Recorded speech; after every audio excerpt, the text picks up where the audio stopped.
Bonjour à toutes et à tous, j'espère que vous allez bien aujourd'hui. Alors, on va se retrouver dans une post-production d'une photographie forêt automne. Et là, je vais essayer de faire un crossover avec un autre logiciel. Je vais commencer avec Photolab 8 pour les corrections optiques, hein, vous vous doutez bien, et faire un petit peu des corrections tonales, etc. Et je vais après envoyer cela dans un logiciel de post-production. Alors ça va être luminaire aussi pour cette fois-ci pour un petit peu des filtres créatifs, mais après je vais penser aussi à faire quelque chose en crossover avec ON1 Photoro. Alors là, pour ce faire, vous avez ici cette photo. Alors l'intérêt ici d'être dans DxO Photolab 8, on a l'intérêt d'utiliser cette petite loupe qui vient de sortir, vraiment qui est d'une pratique incroyable. Je vais appuyer sur la touche S, vous allez voir ici, voilà. Et bon, l'intérêt de cette loupe, c'est que vous avez ici un aperçu à 100%. Après, bien sûr, vous avez la possibilité d'avoir un zoom ici à 200%.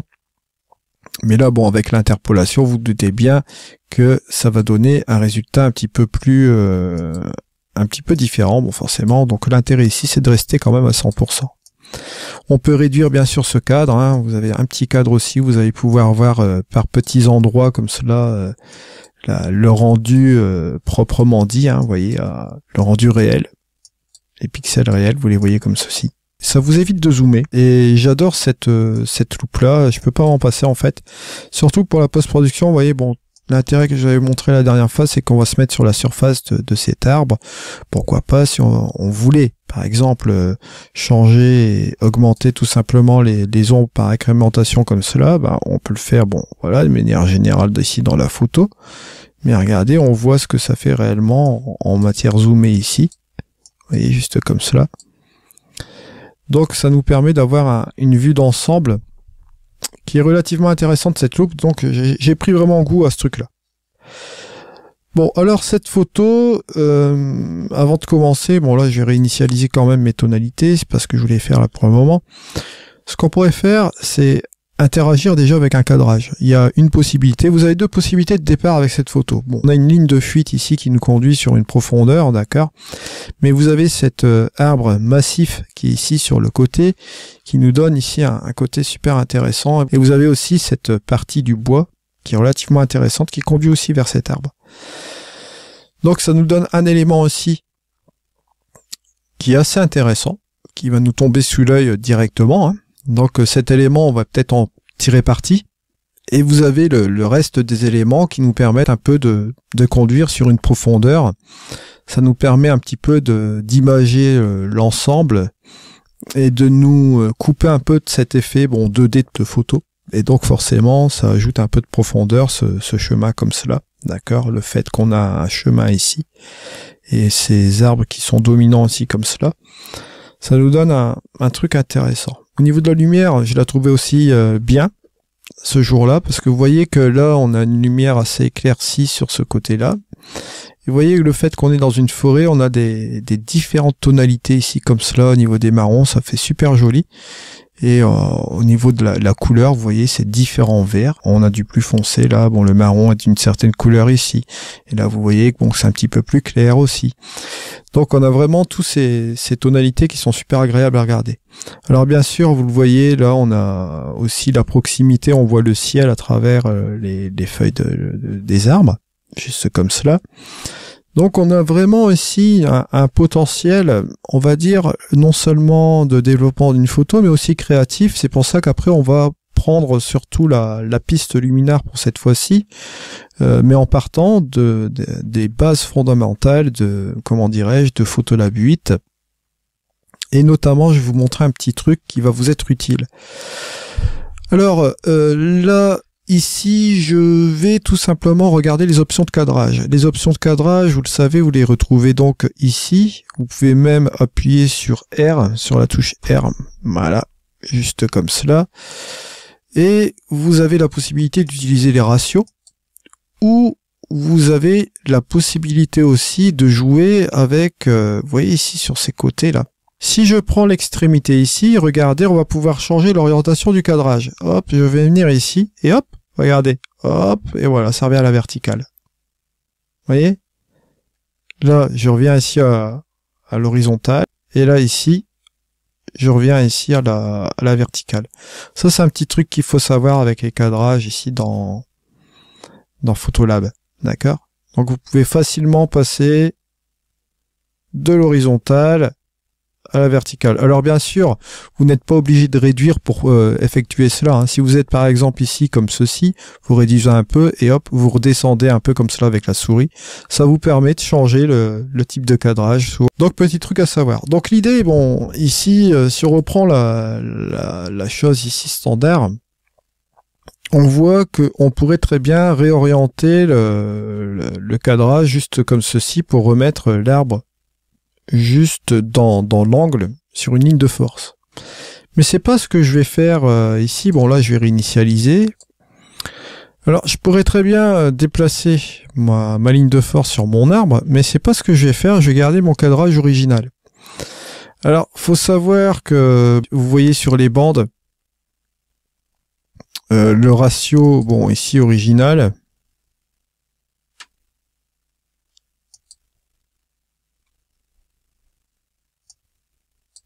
mais on peut très bien utiliser sans contrainte. Sans contrainte, ça veut dire quoi? Ben, ça veut dire que vous utilisez la pleine possibilité du recadrage grâce à DxO Photolab 8. Hein. Je vous rappelle que chez DxO, au niveau des corrections optiques, quand vous faites une correction optique, bon, je vais vous la montrer ici, vous faites ici un avant et un après. La plupart du temps, ben, vous l'avez vu ici, bon là on est sans contrainte, mais si je me remets sur l'original, d'accord, si je me remets sur l'original comme cela, vous avez une petite partie qui est là, et une petite partie qui est là, et vous avez la partie du cadrage qui est juste ici.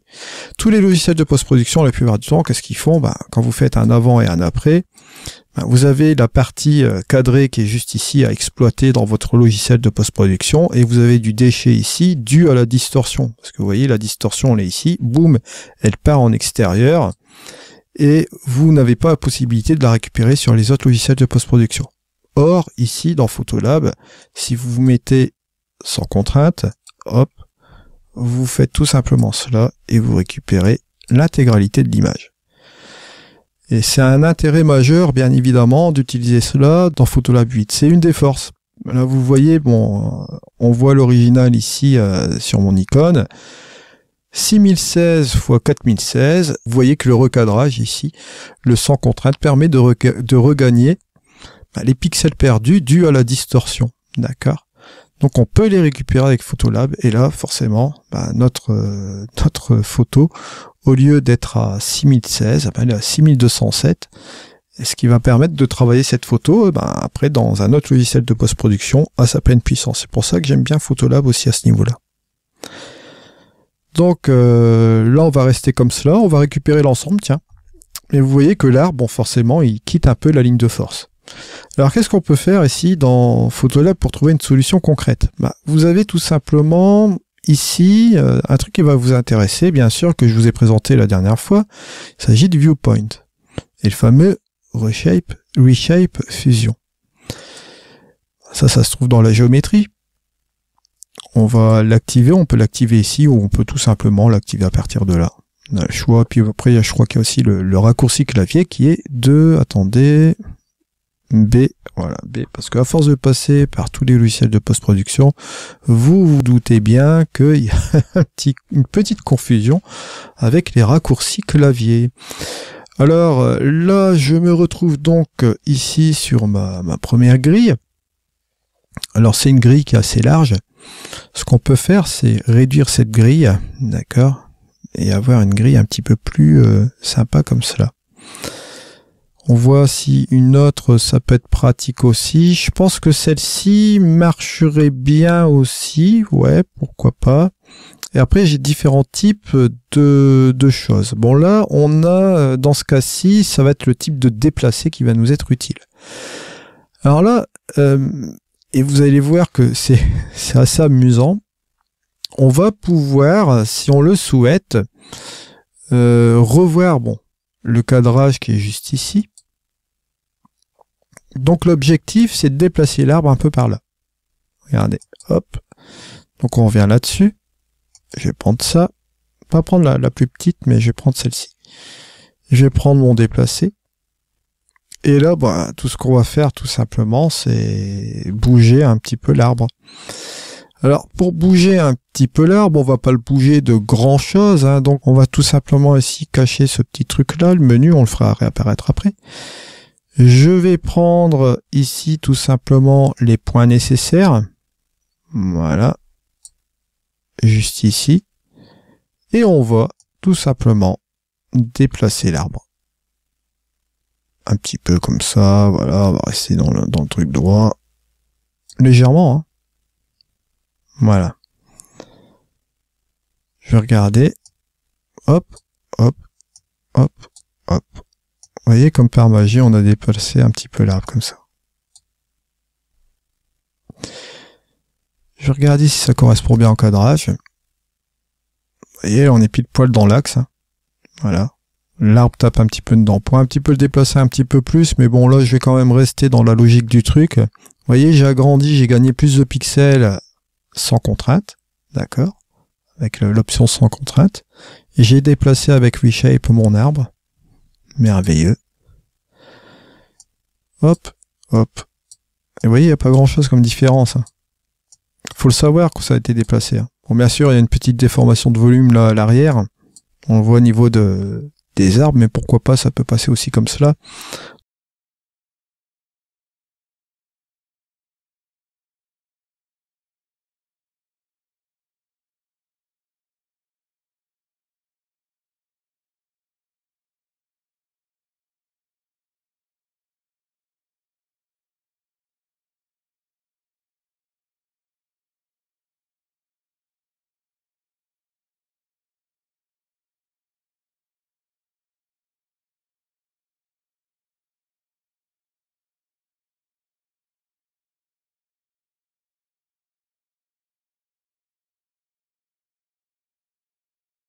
On aurait pu prendre plus l'étendue et revenir un petit peu ici comme cela. Bon, allez. Là, on va dire, on va pas chipoter. Vous voyez que, bon, c'est quand même pas mal. Hein. Après, on peut encore retravailler la chose. Hein. Y a rien d'impossible.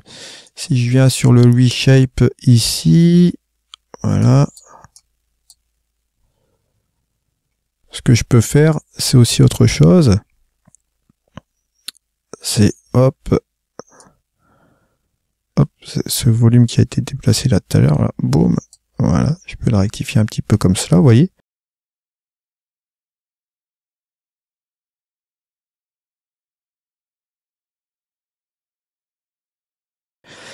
Parce que c'est un petit peu trop large au niveau de l'arbre.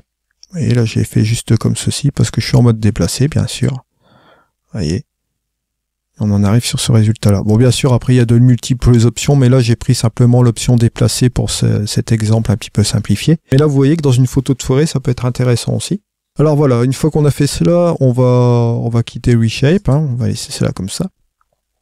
Et là, cette fois-ci, je vais faire peut-être un petit ajustement basique en dégageant un petit peu mes ombres comme ceci. Voilà, on va les ouvrir un petit peu plus, les ombres. Et je vais baisser un peu mes tons clairs. J'utilise, vous voyez, ma molette de la souris par incrémentation de 5, là. Vous voyez. Voilà. Faites la différence avant et après. Bon, vous voyez, c'est pas trop mal, mais ce qui se passe, faut faire attention. Il y a un truc que je vais vous dire aussi.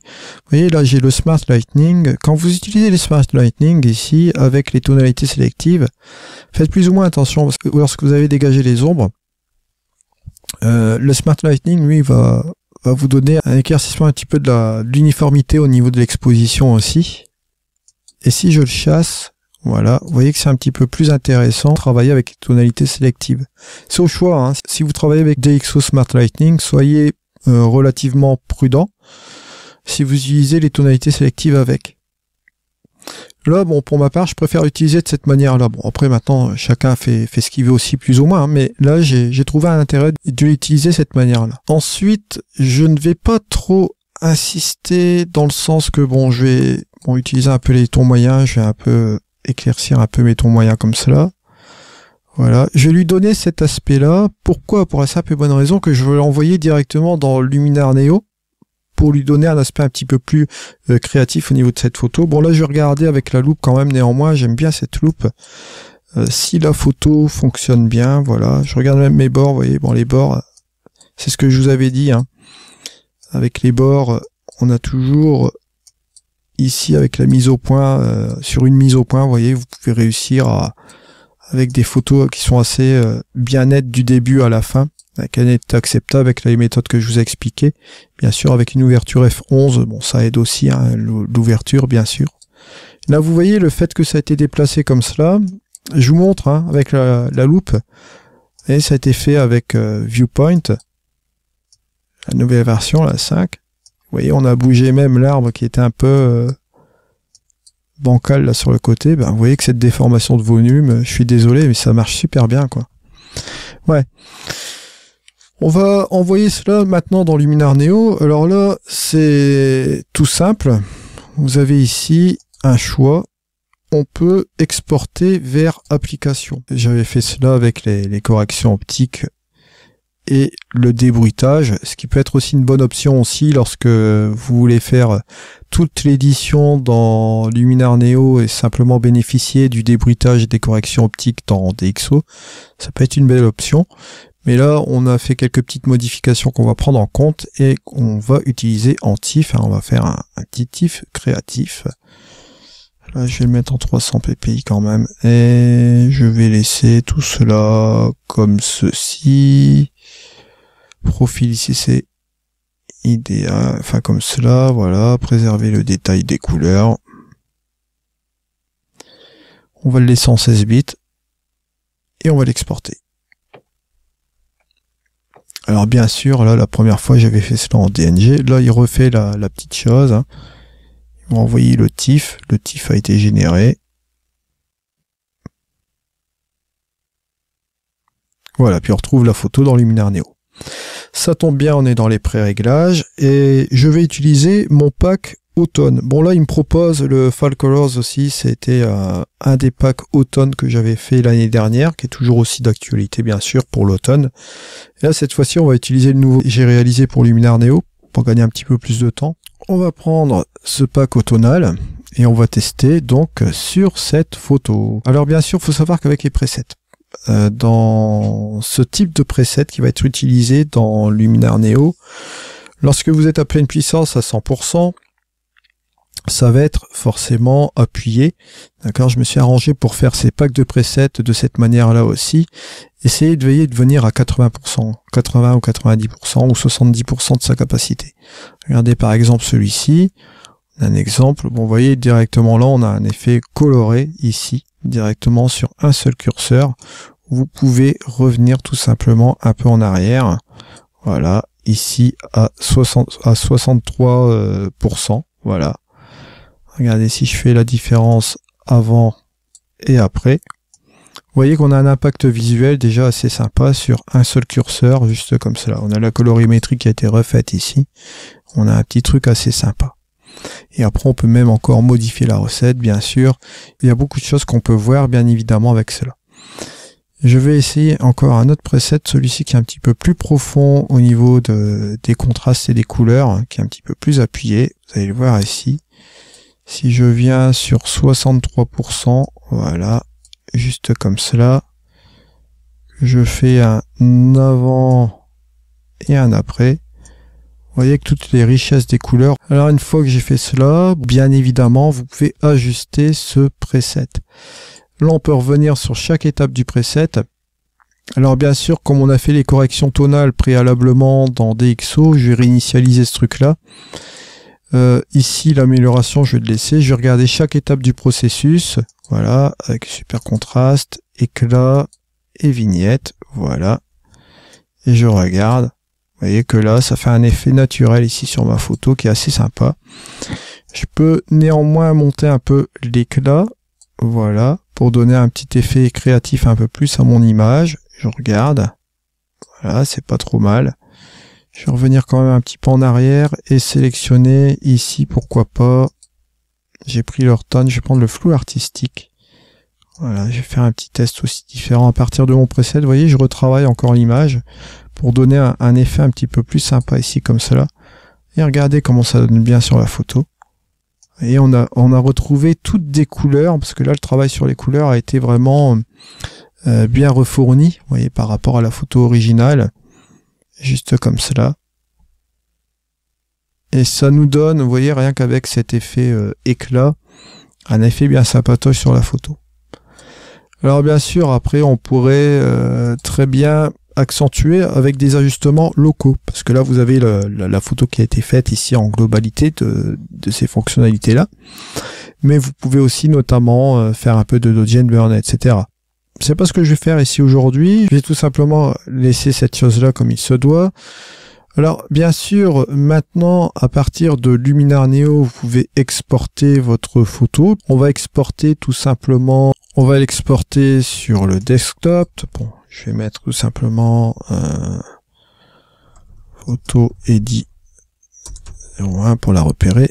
Et on va la mettre ici tout simplement en JPEG. Espace de couleur, je vais laisser en Adobe RGB. Profondeur en 16 bits bien sûr. La netteté, je ne vais pas l'attribuer.